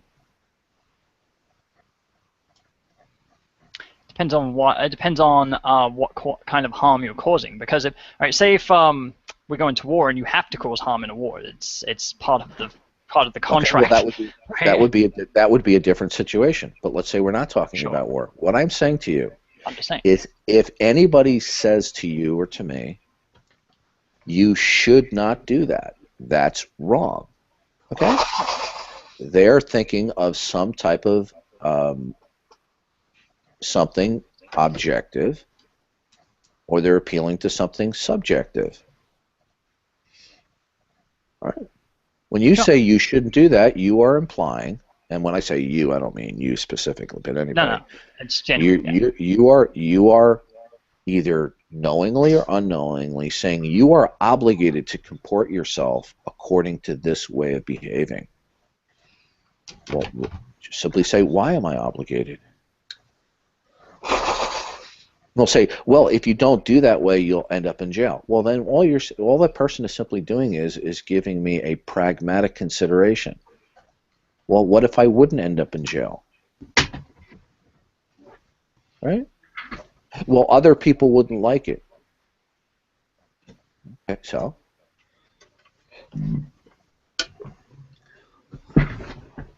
You see, the reason why this is so foreign to most people, and I'll give you my worldview. I'm a theist, and I believe that all human beings are made in the image and likeness of God. And I think that the Creator has endowed our mental framework with certain base moral concepts that are consistent with His nature, and that it's an integral part of our intellect that we can't get rid of any more than a dog can get rid of the habit of smelling everything, right? It's a part of our nature. But if that is denied, if that is rejected, then nothing can be demonstrated to be wrong in an absolute sense.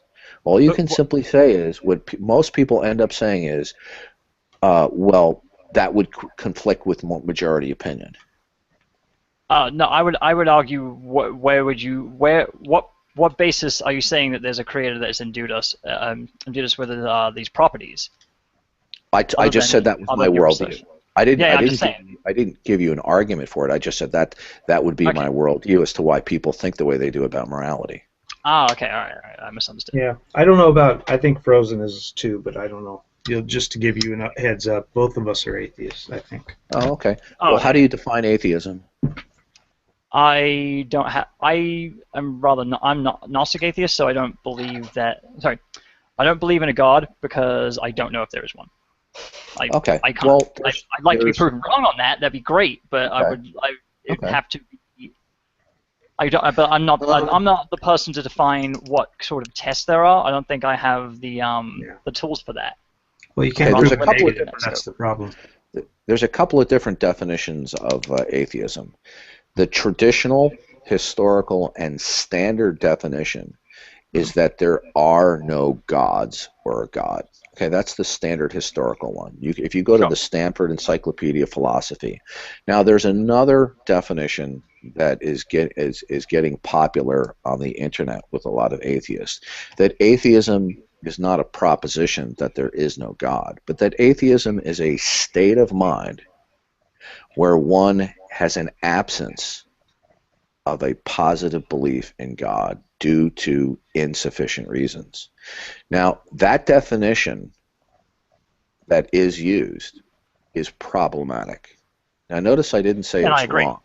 It's it's very problematic because it's indistinguishable from agnosticism. So when somebody says I'm an atheist, they're not making a claim about reality. They're just telling you about their personal mental state. Sorry, to correct myself, I meant to say agnostic atheist earlier, not gnostic theism. Well, that's problematic as well. Just to call oneself an agnostic atheist is problematic. Okay? But I don't know. Yeah, it's only problematic if you believe that there's a deity that lives in the sky. No, it wouldn't. Even if I didn't believe in a god, it would still be problematic. Here, I'll demonstrate it for you. Frozen, define for me atheism. as I said, I don't think I'm have the tool set to do that.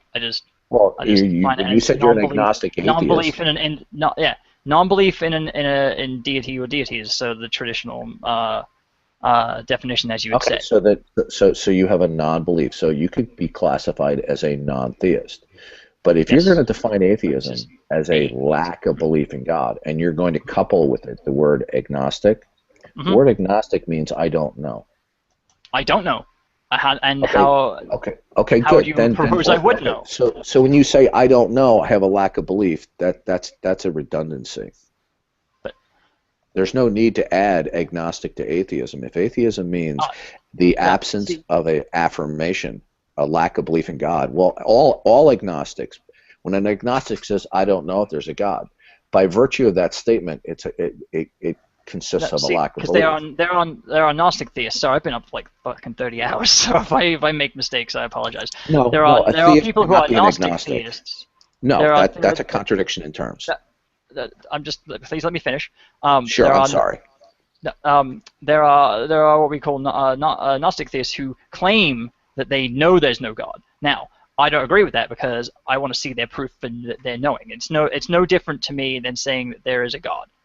It's the exact same claim, except it's under the standard and historical definition of atheism, that is a propositional content that there is no God.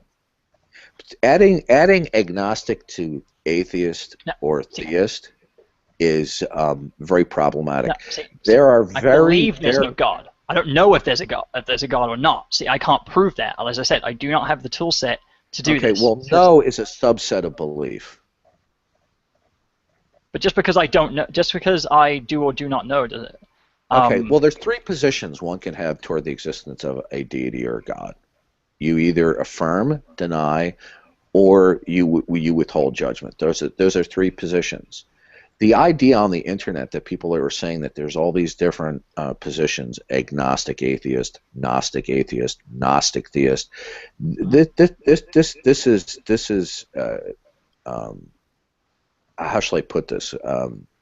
It's nonsense, right? Right?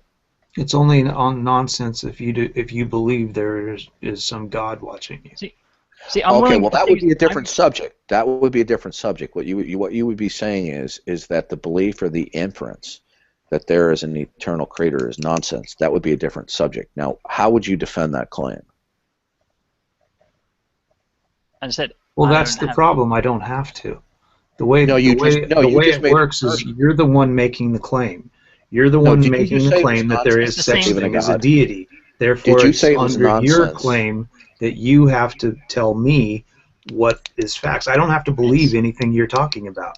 If you want to make a claim that there's a God, then show me that there's a God. If you can't show me that there's a God, then I have no reason to believe you. Okay, good. Now, do you agree that everybody who makes a positive claim about reality has a burden of proof? No, if you're claiming a double negative, no. See, no, hang on. Yeah, double negative positive. Sorry. No, like anybody who makes a okay, let me rephrase the question to you. If anybody asserts a proposition about reality, excuse me. If anybody makes a propositional statement external to their mind, do they have a burden of proof? I would expect them to demonstrate it, yes. Okay, what about you, MG? Yeah, if you're gonna make some claim. Okay, so if somebody says God does, society, if somebody says God does or does not exist, both of those parties have a burden of proof. I'm not saying that I know that. No, I'm not. I don't think that's true. If you're an atheist, you're just saying that there's not enough proof, and I'm not going to even waste my mental capacity. Did you hear what you didn't hear what I said? I'll repeat it for you, okay? If somebody state God does or does not exist, both of those claims require support. That's bullshit. That's bullshit. No, that's what I mean.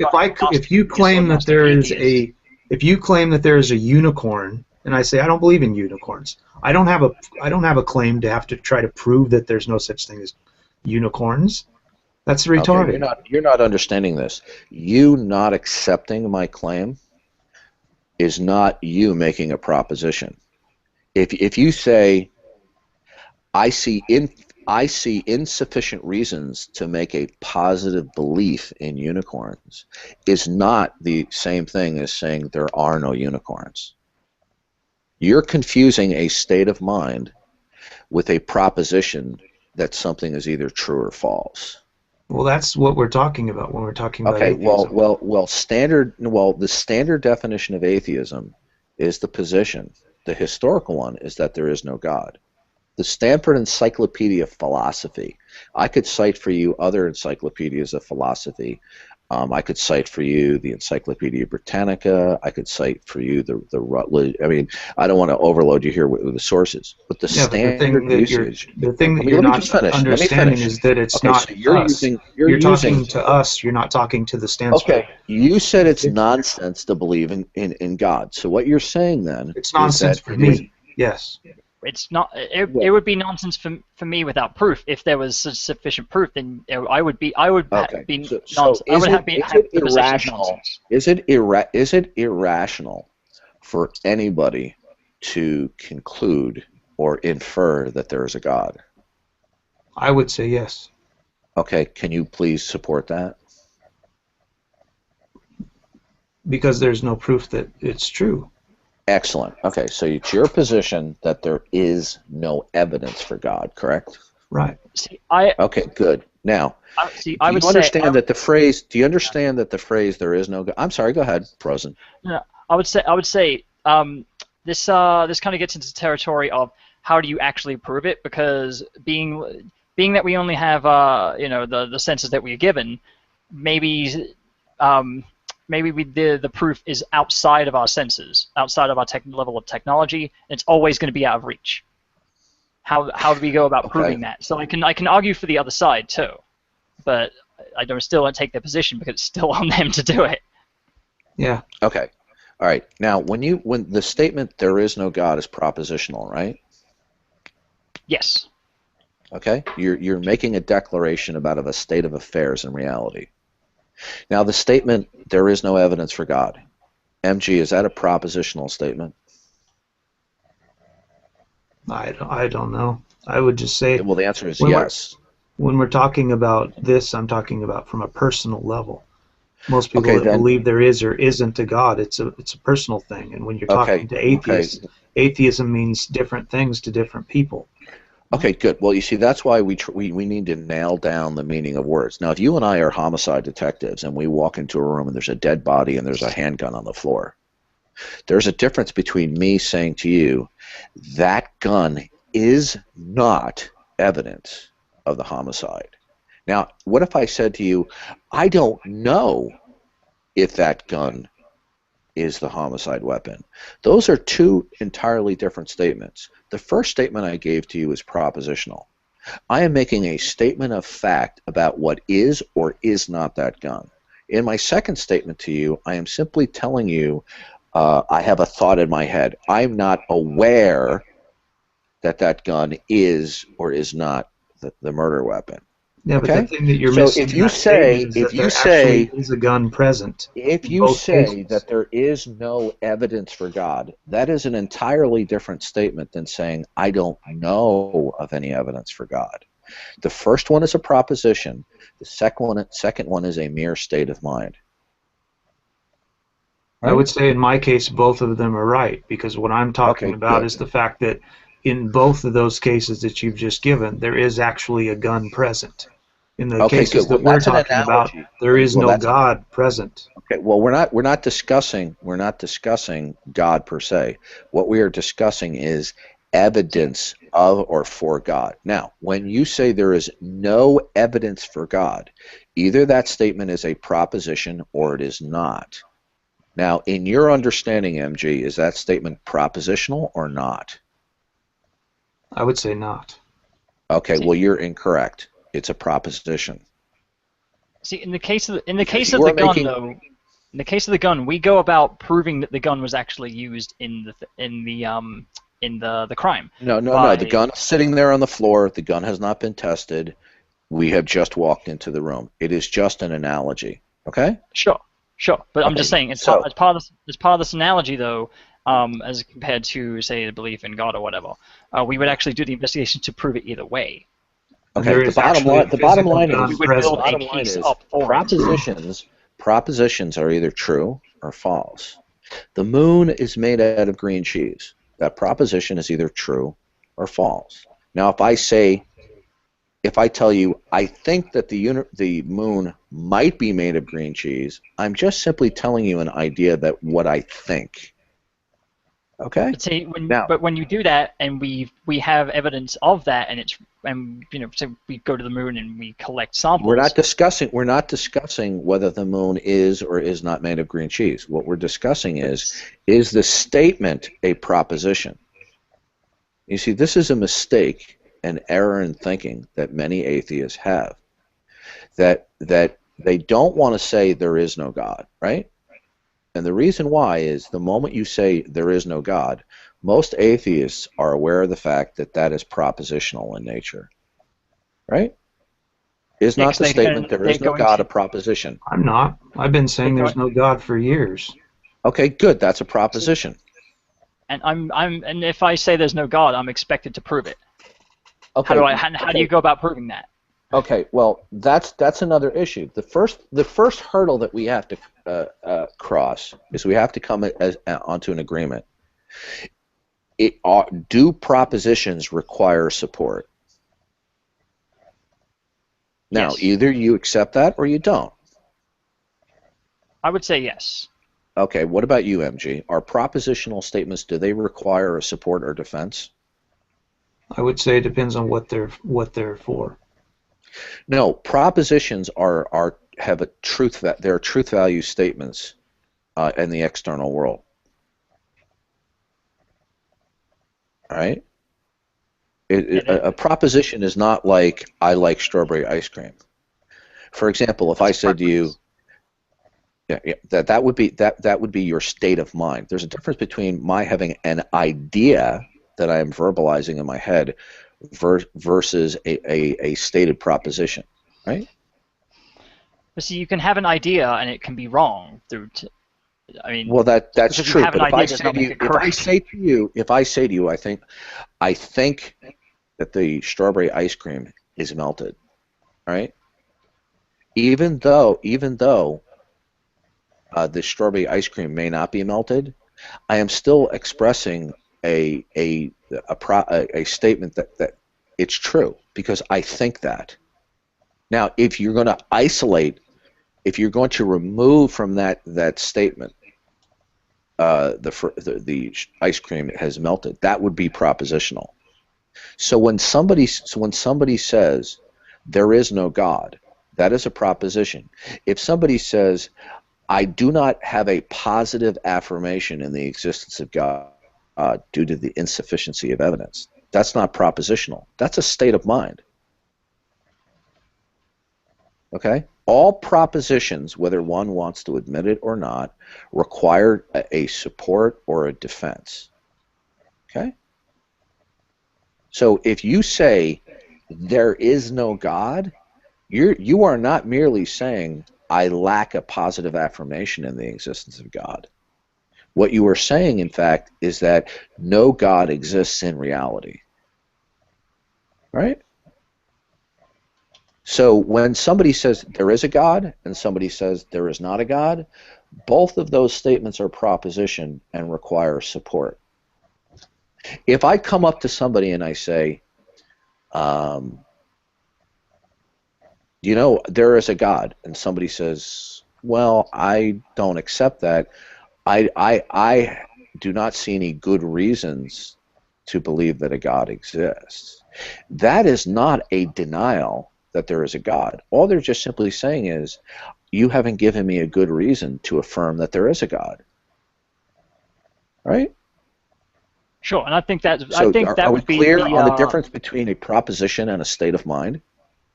Sure. See, and I would take that position as being very rational because you're still open-minded to the possibility of being wrong.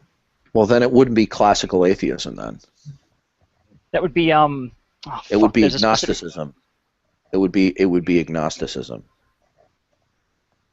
Now, Yeah, but the statement "there is no evidence for God" is a propositional statement. This is something that cannot be denied. It's a proposition. But then that's when you add stipulations like I have done. There's no evidence for God that I can Okay, good. Now, if somebody wants to clarify that statement and say, well, what I mean by that is that I am unaware of it. Okay? Now, if somebody means when somebody says there is no evidence for God, if what they really mean saying I am